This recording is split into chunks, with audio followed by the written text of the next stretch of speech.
The list of issues dividing the EU and China is longer than the one uniting them. On trade, Europe is China's biggest export market, but EU companies find it hard exporting to China, which explains a $400 billion trade deficit. Brussels accuses Beijing of unfair subsidies, particularly to its electric car industry, and has launched an investigation. One on steel making may follow. The talk in Brussels is of re-evaluating economic relations and reducing dependency in areas involving security and strategically sensitive raw materials. De-risking is the new buzzword. We must defend ourselves against unfair practices. But equally, it is vital to keep open lines of communication and dialogue with China, because there are also topics where we can and have to cooperate. De-risk, not decouple. This will be my approach with the Chinese leadership at the EU-China summit later this year.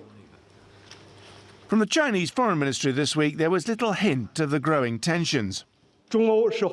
China and Europe are partners, not rivals, and their common interests far outweigh their differences. China expects the leaders' meeting to play an important role in carrying forward the past and enhancing mutual understanding and trust. For the EU, it's a diplomatic tightrope, balancing necessary cooperation on trade and climate with real worries about China's increasingly aggressive foreign policy. Take Taiwan. The EU is yet to spell out what it would do if Beijing resorts to military action or a blockade. Washington says it would defend Taiwan. Some want the EU to say the same. But French President Emmanuel Macron wants a less confrontational approach.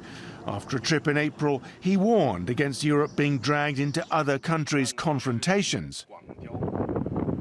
But with Taiwan producing 60% of the world's microchips and 60% of world trade passing through the South China Sea, any confrontation involving Taiwan would soon become Europe's as well. Expectations for this summit are low. There aren't even plans for a joint statement at the end. Simon McGregor-Wood, TRT World.